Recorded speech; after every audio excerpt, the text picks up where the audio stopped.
Today I want to introduce you guys to my top 10 favorite games of the last 10 years. I'll set myself a time limit of 1 minute for each game, so we'll get through all of them in just 10 minutes. Alright, let's just get straight into it.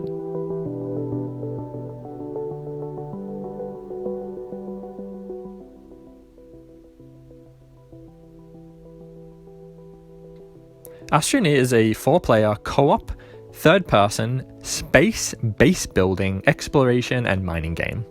It's really easy to play, it doesn't have a steep learning curve at all, and it's a really relaxing experience. It's almost never hectic and intense, but it's beautiful and really chilled out, very relaxing game. It has really interesting and unique mechanics, so the way you organize your inventory and things and the way you build your base, there's lots of like clicking and the way that the items interact with your inventory and stuff. It's really visceral and it's really beautiful. It's awesome. It's a very child family friendly game. There's no killing, there's no guns. When you die or when the enemies die, it's a really kind of cute animation.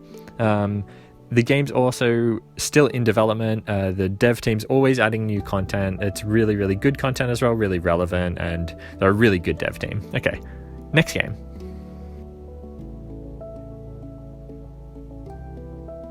Okay, next up is Deep Rock Galactic. This is a 4-player co-op, first-person, alien kind of bug shooter, cave diving mining game. It's a really, really fun game. This is an awesome game. You can play with up to, I think, 3 friends, so it's 4-player.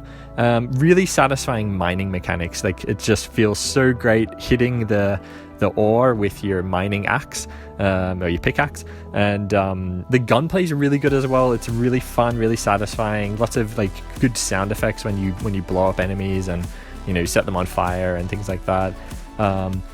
Unbelievably hectic game. This is like the opposite of Astroneer. It's just totally hectic, although you can change the difficulty to a lower one and kind of play it as more of a chilled out experience, but most of the time you're playing on kind of semi-hard difficulties, so yeah, it can be pretty challenging. Dev team's amazing, lots of new content coming. It's just they're incredible, and really funny tone as well, lots of comedy and things in this game. All right, next one.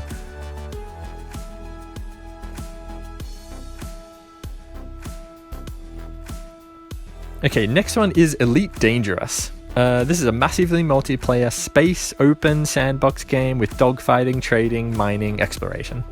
Unbelievably beautiful graphics. This game looks incredible, sounds incredible, incredibly immersive as well. Just, oh my god, it's so crazy just how you feel like a spaceman, whatever.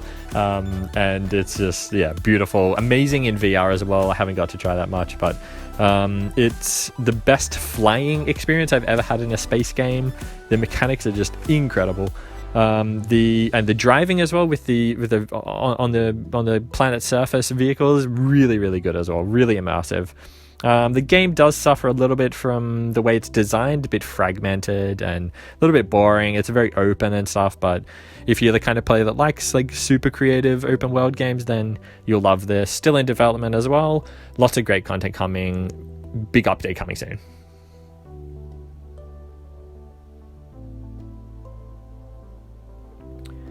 Okay, next one is Helldivers. So this one you guys may not know about. It's a 4-player co-op, top-down, I don't know if that's isometric, I'm not sure, alien shooter. It's one of the most fun games I've ever played. I've had some unbelievably fun times in this game. Just totally crazy, intense, like similar to Deep Rock. Just hilarious situations as well with playing with friends or playing with random people online. Lots of different guns and loadouts and things like that. It's pretty strategic, so it's pretty easy to pick up, but it is quite difficult to master. And there's lots of difficulty settings and things like that, so you can play unbelievably hard or you can play like super easy. So it's really, really good, really challenging game, and a bit repetitive, but it's super replayable anyway because the gunplay and everything's just so fun. So. Okay, the next one is probably one that you guys all know, really famous kind of story, No Man's Sky. So this game is a third-person or first-person co-op, multiplayer, space exploration, mining, base building, open world game. It contains some of the most beautiful scenes I've ever seen in a game. Like the weather effects and the atmospheres and stuff are just, oh my god, so beautiful.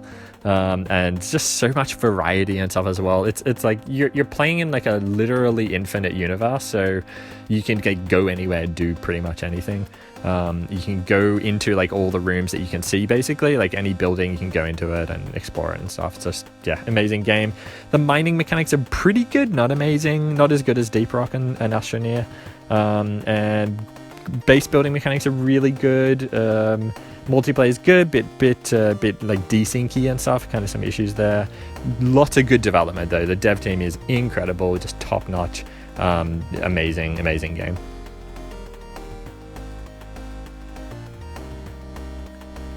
Okay, next one is my favorite game of all time, hands down, Rocket League.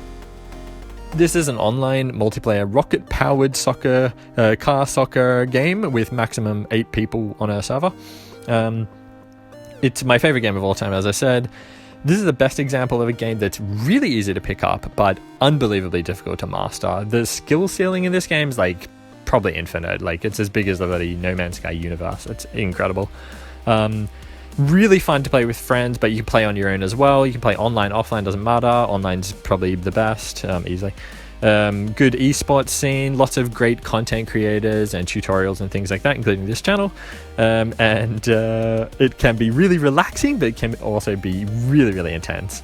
And constantly in development, new content coming all the time. I mean, this is just the most fun game I've ever played. It's free as well recently, so you got to pick it up, you got to try it.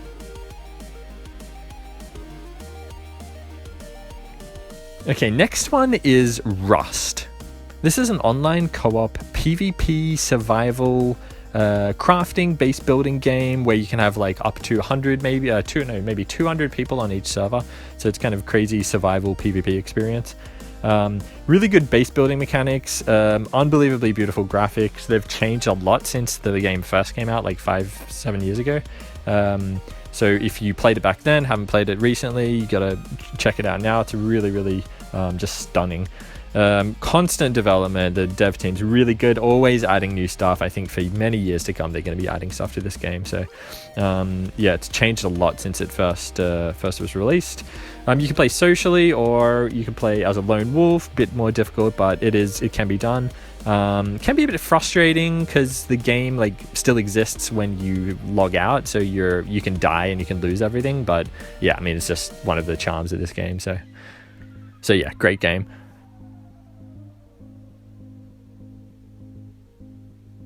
Okay, next one is Satisfactory. So I'm not sure how many of you guys know this game, but this one is a factory building co-op FPS with exploration and some combat. As the name suggests, it's incredibly satisfying. It's a factory building game, so you're building like factory lines and conveyor belts and stuff and kind of planning out your factory. So the game is beautiful. The base building mechanics are really well done, really kind of unique and just perfect, really. I mean, it's a perfect execution of a factory building game. Graphics are great, but I think it runs pretty well on low-end PCs. The progression system is really long and really satisfying as well. So another part of the game that's really satisfying is the progression.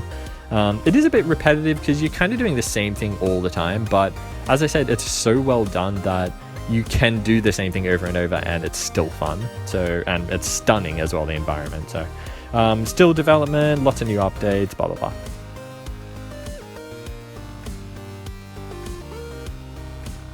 Okay, the next one is a pretty old game. It's like it's probably 10 years old actually. PlanetSide 2.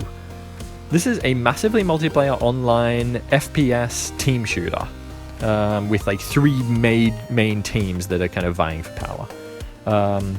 It's a really unique FPS. It's like playing an RTS, a real-time strategy game, but as a single unit. It's a bit like that. It's a massive battlefield with like lots of different kind of small battles going on in the larger battle. You can choose to be involved in the big kind of main battle or one of the main battles, or you can be on the outskirts, like kind of like stealthing around, sniping and stuff. Really fun gameplay, really difficult to master though. This game's quite hard to get good at, and you're probably better playing with friends or playing like joining a clan or something. Really, it's free as well, so that's good, but you kind of need to pay for it these days, which is unfortunate. Lots of customization, and development's really slow, so it's not really updating anymore much.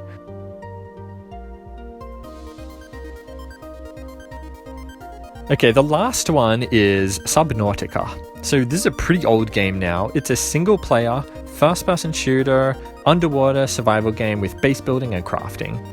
This is a totally unique style of game. It's a survival game underwater, and it's probably the best example of underwater gameplay done well. This game is beautiful despite being pretty old. I think it would run really well on low-end PCs, so I think anyone can play this game. It's really, really immersive. It's basically like playing a VR game without VR. And the way that everything interacts with you and the environment, like everything kind of is seamless and feels connected. It's just a stunning game, just one of a kind. The sound effects are beautiful. You just constantly feel immersed in the environment. It can be really scary, can be really peaceful, and it's just always beautiful. Alright, that's it for my top 10 video. I hope you guys found that informative and or entertaining. Hopefully you got some ideas of games that you might want to check out. All of these games are my favorites over the last like 10 years or so. I didn't want to do all of time because I wanted the games to be kind of relevant still. And if I was giving you games at like 20 years old, you might not even be able to get them anymore, or they might not be supported, or the graphics would be too old to make them accessible. So if you like the video, please give it a like, subscribe for more. Lots of other content on this channel. I'm still kind of figuring out what I want to do with this channel, so I'm kind of doing a bit of Rocket League content, a bit of reviews, and just kind of trying random things. So if you have any suggestions for the type of content you want to see on this channel, then let me know and put it in the comments, and yeah, I read everything and reply to everything. So alright, thanks for watching. I'll see you guys in the next one.